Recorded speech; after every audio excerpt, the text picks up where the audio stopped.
E aí, seus trouxas, tudo bem? Meu nome é Emerson Silva e esse é o podcast pra você deixar de ser trouxa. E como a gente faz isso? Lendo todos os livros de Harry Potter e ouvindo esse podcast, onde eu vou comentar cada um dos capítulos de cada um dos livros.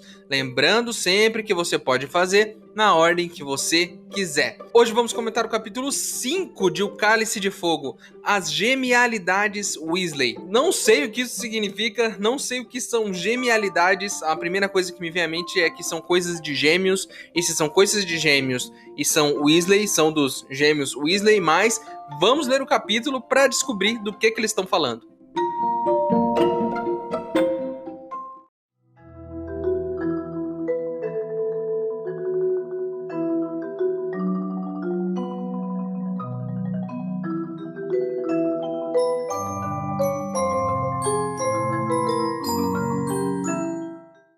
Pessoal, estão dizendo por aí que existe uma poção nova que pode fazer a gente deixar de ser trouxa. Assim, num piscar de olhos. Mas os ingredientes para essa poção são um pouco caros e eu preciso comprar eles lá no Beco Diagonal. Se você quiser ajudar, o link para apoiar está aqui na descrição do episódio. Lembrando que se você não puder ou não quiser, não tem problema. O mais importante é você continuar aqui com a gente, ouvindo o podcast para deixar de ser trouxa.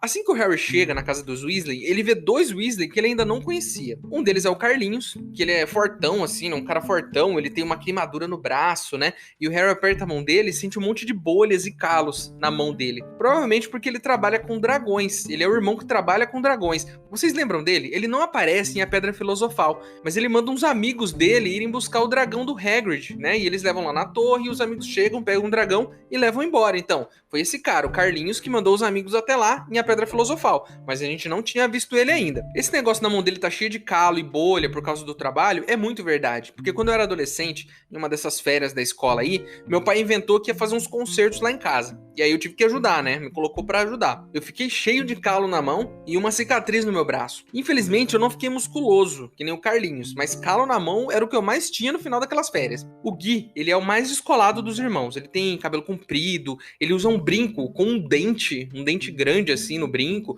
usa botas de couro de dragão e tal, cabelo amarrado atrás, ele é um cara descoladão. E é outra coisa que eu já tentei ser, descolado, mas eu nunca consegui ser descolado com muito sucesso. Eu sempre tentava entrar na moda, mas eu entrava tarde demais, sabe? Teve a época, por exemplo, que a moda era usar a camisa xadrez. E eu comprei a minha camisa xadrez. Só que aí ninguém mais usava. E aí parecia que eu tava numa festa junina o tempo todo. E aí o Harry tá lá, cumprimenta todo mundo e tudo mais, aquela festa. Aí o Sr. Weasley chega. Ele aparece do nada.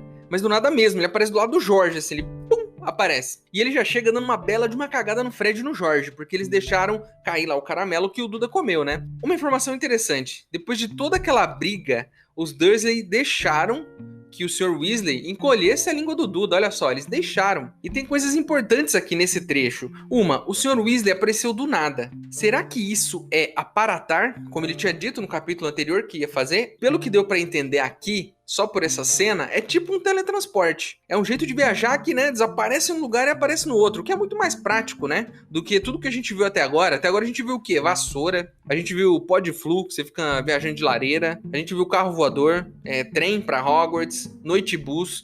O mais eficiente e interessante até agora é o aparatar, porque o cara apareceu ali. Se eu fosse um bruxo e soubesse aparatar, eu não ia nem levantar da cama, eu ia pum, apareci na cozinha, peguei a minha água, pum, apareci no sofá. Nunca mais eu ia precisar andar, eu ia ficar aparatando o tempo todo. Outra coisa, os Dursley, depois de muito tempo, deixaram o Sr. Weasley encolher a língua do Duda, o que foi uma boa ideia, porque no primeiro ano, quando o Hagrid fez sair um rabo do bumbum do Duda, eles tiveram que pagar uma nota para poder cortar esse rabo. Teve que fazer um monte de cirurgia e é por isso que o Duda tava andando com a bunda encostada na parede. Imagine só se eles tivessem que pagar uma cirurgia pra cortar a língua do moleque agora. Como é que eles iam explicar isso primeiro pro médico, né? Eu não sei como é que eles fizeram pra explicar o negócio do rabo, mas eles teriam que explicar o negócio da língua, teria que ter a cirurgia. Enfim, nisso tudo aparece a Ginny e a Hermione ali num dos cômodos, né? Elas chegam ali na sala. E aí tem um trecho bem engraçado que fala assim, que o Harry sorri pra Gina e ela fica toda avermelhada. Por quê? Porque ela tem um xodó pelo Harry desde o primeiro ano. Pra você jovem que não sabe o que significa isso, xodó significa que ela gosta dele. Lembrando aqui que eles já têm 13, 14 anos, então a gente vai começar a ver, a partir daqui, muito provavelmente, essa questão do romance. Então, eles vão começar a ficar um afim do outro ali. E a gente não sabe o que isso vai dar, né? Aonde vai esse negócio da pegação? Porque a hora que o adolescente começa, ele não para mais. Então, vamos ficar de olho aqui, porque já tá rolando ali uma troca de olhares. Eu não sei se o Harry, né, tem o mesmo sentimento, mas a Gina tá afim dele. Então, alguma coisa vai acontecer aí. Agora, vamos para o nome deste capítulo. A senhora Weasley fala pros gêmeos que espera que esse negócio da língua aí não seja uma coisa das genialidades Weasley. Lembra o nome do capítulo? Genialidades Weasley. Coisa dos gêmeos, eu sabia. A Hermione pega e arrasta o Harry e o Rony, né, pra fora dali, pra eles subirem lá pro quarto, enquanto a senhora Weasley dá uma bela de uma cagada nos dois. E é isso que você tem que fazer. Quando a mãe do seu amigo vai dar uma cagada nele, você sai fora, porque você ficar assistindo é muito triste. Ou você pode assistir pra depois zoar ele na escola, mas eu não sei se eu recomendo isso, porque pode perder a amizade aí. Aí o Harry pergunta o que são genialidades Weasley. E aí o Rony explica. O Rony diz que a senhora Weasley achou no quarto dos gêmeos uma lista de preços, um monte de formulários e listas de preços de coisas que eles estavam inventando. E eles inventaram não só o caramelo que incha a língua, eles inventaram um monte de outras coisas. Eles estão fabricando esse tipo de coisa. Eles estão inventando em casa. Isso no quarto deles. A Gina até explica que eles ouvem explosões de vez em quando no quarto dos dois. Imagina, eu já até imaginei os dois naquela pegada meio cientista maluco, né? Os dois de jaleco, assim, misturando um monte de química e as coisas explodindo na cara. Mas é mais ou menos isso, eles estão inventando uma parada e pelo que deu pra entender, eles querem vender esse negócio. Eles vão pegar todas essas invenções, essas coisas que eles inventaram, eles querem vender lá na escola, lá em Hogwarts. A mãe deles não gostou muito dessa história, ficou pistola, falou que isso não é carreira pra eles, falou que os filhos têm que trabalhar no Ministério da Magia, e eles falaram que não, que eles querem ser empresários, abrir o próprio negócio, porque muita gente tem esse sonho, né, de abrir o próprio negócio. E não é de hoje que esse tipo de briga acontece. Minha mãe, por exemplo, o sonho dela era que eu fosse um funcionário público, que eu fizesse um concurso e eu trabalhasse lá pro governo. Problema nenhum, se você é funcionário público. Pessoas da minha família são. Mas não era o que eu queria fazer. Mas era o que minha mãe queria que eu fizesse. Minha mãe vivia tentando me convencer a fazer essas provas. Eu até fiz uma vez, fui mal pra caramba, porque não estudei nada, não tava afim, sabe? Só fiz porque ela queria muito e tal, fui lá e fiz. E o meu conselho aqui pra senhora Weasley é: não é porque toda a família trabalha no ministério que os dois precisam trabalhar também. Inclusive, nesse capítulo aqui, o Percy tá bem chato, né? Tá bem chato. Eles estão ali conversando sobre todo esse rolê das genialidades, né? E o Percy abre a porta, assim, do quarto dele e fica a pistola da vida. Fala, ó, vocês fiquem quietos aí, que eu tô trabalhando aqui no meu quarto. Tô fazendo um trabalho que eu preciso entregar no ministério. E esse trabalho aqui é muito importante. Vocês lembram que no último livro ele tava falando que ele queria muito trabalhar no ministério? Deu certo, ele conseguiu essa vaga. E ele tá levando trabalho pra casa, tá fazendo o famoso home office bruxo, né?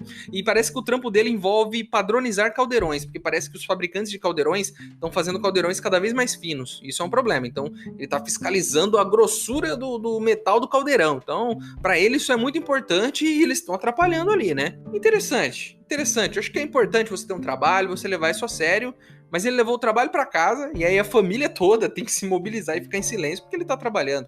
Acho que faltou negociar aí. Ou fazer uma magia, né, pro quarto dele ficar livre dos sons externos. Porque, mais uma vez eu digo aqui, eu sempre digo aqui, bruxos não usam magia direito, porque se ele fizesse ali uma magia pra segurar o som, ele ia ter um lugar muito silencioso pra trabalhar. Mas não usa, né? Já terminou a escola, podia fazer, podia descobrir essa magia, mas não usa. Mas tá aí, o Percy é o filho que foi trabalhar no ministério. A senhora Weasley tem 7 filhos. E ela realmente acha que os 7 vão trabalhar lá? Pô, o Percy já tá lá, já não tá bom? Não podia estar feliz com isso? Tem lugar pra todo mundo no ministério? Pelo que a gente viu até agora, o ministério não contrata muita gente. Lá em A Pedra Filosofal, quem que levou o Harry na casa dos Dursley? Foi o diretor da escola. O diretor e a vice-diretora da escola tiveram que levar um menino na casa dos Dursley. Não tinha um funcionário do ministério, um assistente social, alguém que fizesse isso? Não tinha. No segundo ano, o Fudge vai até Hogwarts para prender o Hagrid. O Fudge é o ministro da magia e ele vai até Hogwarts. Os caras não tem nenhum cara para ir lá prender um criminoso. Vai o ministro da magia. O ministério, ele tem uma necessidade aí de abrir umas vagas novas. E aí talvez o Fred e o Jorge pudessem se encaixar nessas vagas novas. Mas do jeito que tá hoje, do jeito que a gente enxerga o ministério aqui, não trabalha muita gente lá. Tem pouca gente trabalhando no ministério. E eu não sei se eles estão abertos aí a fazer essas contratações. Mesmo a senhora Weasley querendo muito que os dois trabalhem lá. Não é certo que eles conseguiriam esse emprego, porque existe falta de cargos dentro do ministério, e isso é uma denúncia grave aqui. Porque quando você manda o seu ministro ir fazer uma prisão, alguma coisa tá errado. O cara não tem mais nada de importante pra fazer? Bota o Fred e o Jorge pra prender os criminosos, então. Não é? Eles podem até usar as dimensões deles aí, quem sabe?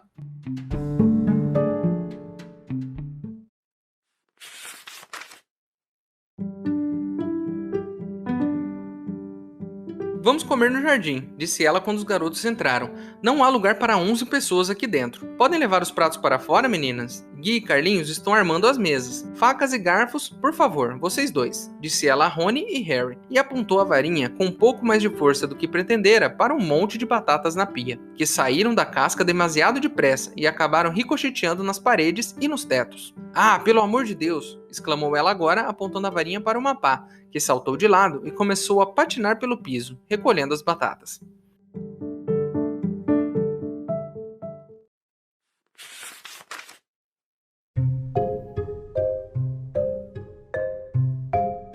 O Harry pergunta pro Rony se o Percy tá gostando de trabalhar no ministério, né? E aí o Rony diz que tá difícil de aguentar ele, viu? Que ele vive falando do Sr. Crouch, que é o chefe dele, o tempo todo. Que ele já tá até esperando o Percy marcar a data do casamento entre os dois, de tanto que ele fala nesse cara, né? Você acha engraçado? Eu achei engraçado quando eu li, mas você já deve ter trabalhado ou vai trabalhar numa empresa que tem um Percy. Todos nós já vimos um Percy na vida. Ele é o famoso puxa-saco. É o cara que fica em cima do chefe, que gosta de tudo que eles fazem, que dá risada de todas as piadas deles. É o cara que vai levar o cafezinho pro chefe toda hora, sem o cara pedir. Tem um monte de Percy por aí. Você pode até me dizer que ele é um cara novo, que é o primeiro emprego, que ele quer mostrar, né, que ele é eficiente e tudo mais, ele não tem experiência, então ele precisa se provar. Mas eu me lembro muito bem do meu primeiro emprego, e eu não ficava o dia todo, quando eu estava em casa, falando do meu chefe. Eles descem pra cozinha, né, e a senhora Weasley fala, arruma as coisas lá no jardim, porque a gente vai comer lá fora. A gente não vai comer aqui dentro, porque não tem muito espaço, né. E aí ela começa a cozinhar. E isso é muito legal, porque ela começa a abanar a varinha de lá pra cá, e aí a batata pula da casca, do nada. O fogo ali do fogão dela é aceso, né? Com magia. E as panelas começam a ir pro fogão, sabe? Todas voando.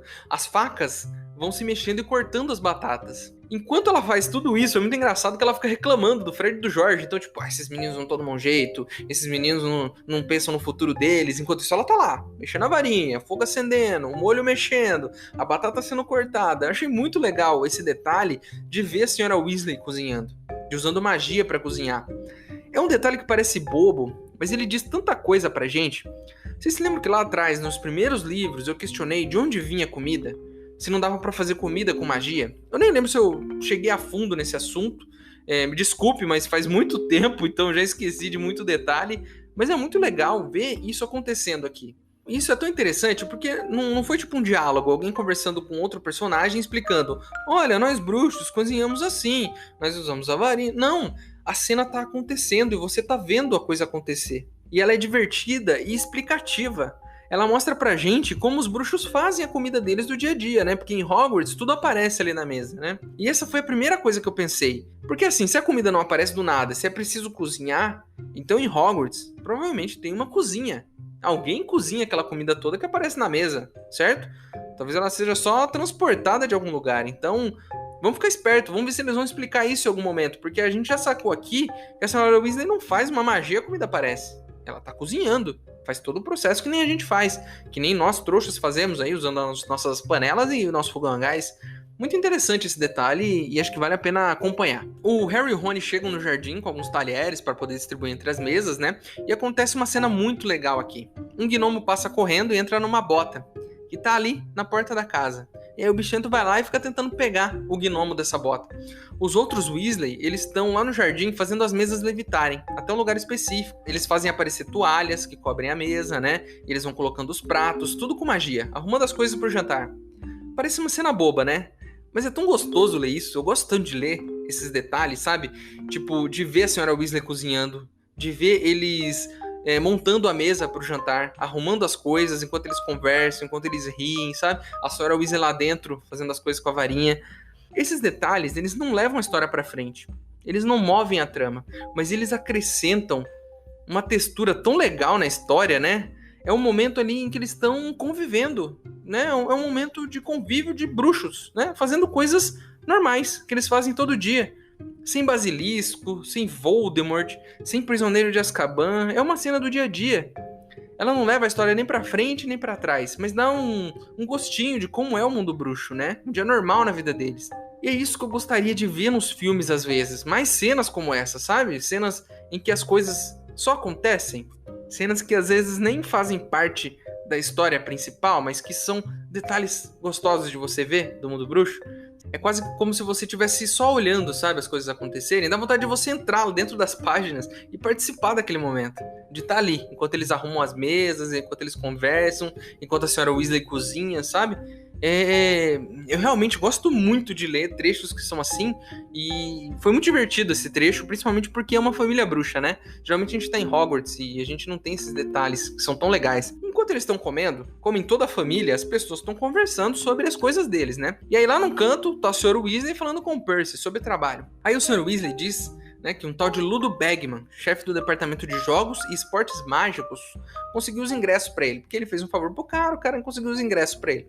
Aí o Percy conta que um funcionário desse departamento do Ludo Bagman sumiu, e o nome dela é Berta Jorkins. Ela foi pra Albânia e não apareceu mais. Mas o Ludo Bagman, que é o chefe dela, não tá nem aí. Ele disse que ela vive se perdendo mesmo, que nas últimas férias ela demorou um tempão pra voltar, eles não ligam muito.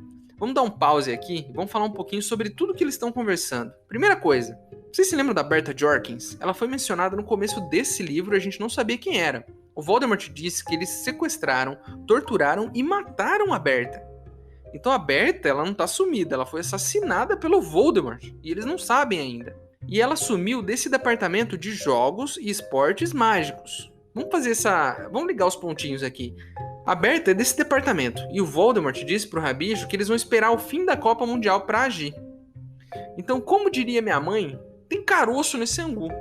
Alguma coisa vai rolar. O Voldemort tem alguma informação de dentro do Ministério, especificamente desse departamento de jogos e esportes, porque a Berta é desse departamento, e ele vai usar isso pra fazer alguma coisa sinistra.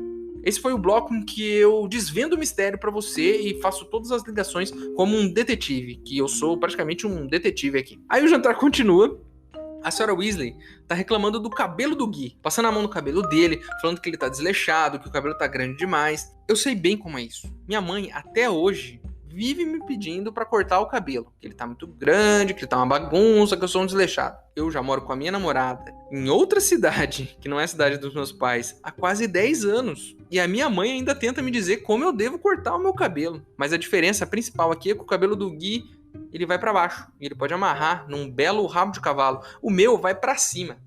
Então, se o meu cabelo cresce, ele vai só pra cima. Se eu deixar crescer, ele vai bater lá no teto. Ali do lado da senhora Weasley e do Gui, estão os gêmeos e o Carlinhos. E eles estão falando sobre o quê? Sobre o que a gente gostaria de falar. Se eu estivesse nessa mesa, eu ia estar nessa rodinha de conversa aí. Eu ia estar falando sobre a final do Campeonato Mundial de Quadribol. Pelo que deu pra entender, a Irlanda vai enfrentar a Bulgária. E a Irlanda derrotou o Peru nas semifinais. Vai guardando essas informações aí, eu quero falar sobre isso. E aí o Fred até fala, né? Pô, lamentável que a Inglaterra não passou, né? Porque se você não sabe, eles estão na Inglaterra, eles são bruxos ingleses, então eles torcem pra Inglaterra e não pro Brasil, como a gente torceria. E eles estão tristes porque a Inglaterra não passou e tomou uma lavada da Transilvânia e também já tinha perdido de Luxemburgo, se eu não me engano. Eles falando sobre a Copa Mundial, sobre os países que participam e tudo mais, eu gostaria de aprofundar a nossa análise sobre o tema. Pelo jeito, tem bruxo no mundo todo. No Peru, por exemplo, tem uma comunidade bruxa.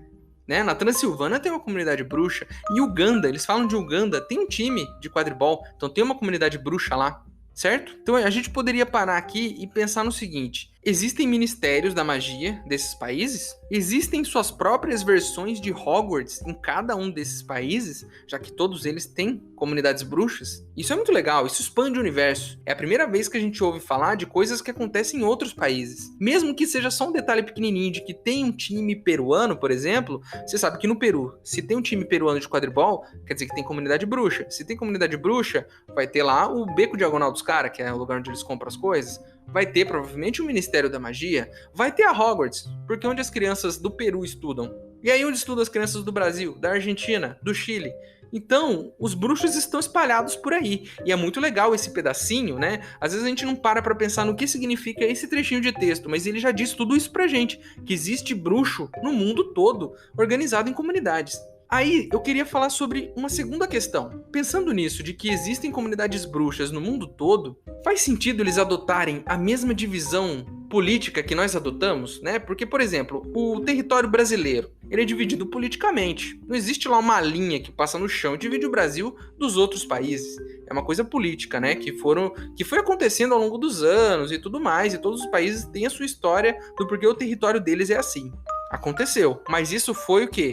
História de trouxa. Os trouxas dividiram o mundo desse jeito, de acordo com os acontecimentos políticos com o passar dos séculos. Pensando aqui, os bruxos talvez não tenham essa comunidade tão independente dos trouxas, né? O que me faz chegar à conclusão de que talvez não tenham bruxos que tenham lutado na Segunda Guerra, de que não tenham bruxos que tenham participado aqui da colonização do Brasil junto com a família portuguesa, por exemplo.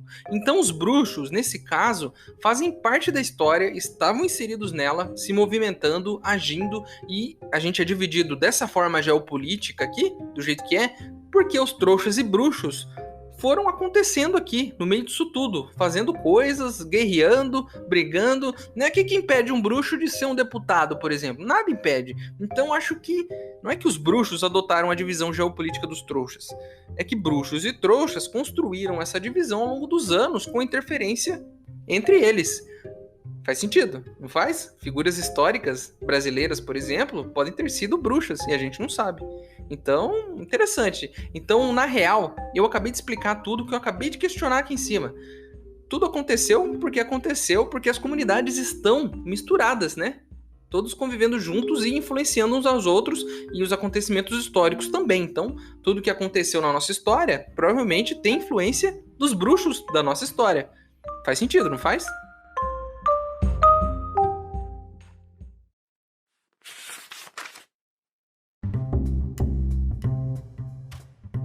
Vai ser da Irlanda, disse Carlinhos com voz engrolada por causa das batatas que lhe enchiam a boca. Eles acabaram com o Peru nas semifinais. Mas a Bulgária tem o Viktor Krum, comentou Fred. O Krum é apenas um jogador decente. A Irlanda tem 7, cortou Carlinhos. Mas eu gostaria que a Inglaterra tivesse passado para as finais. Foi um vexame. Ah, foi.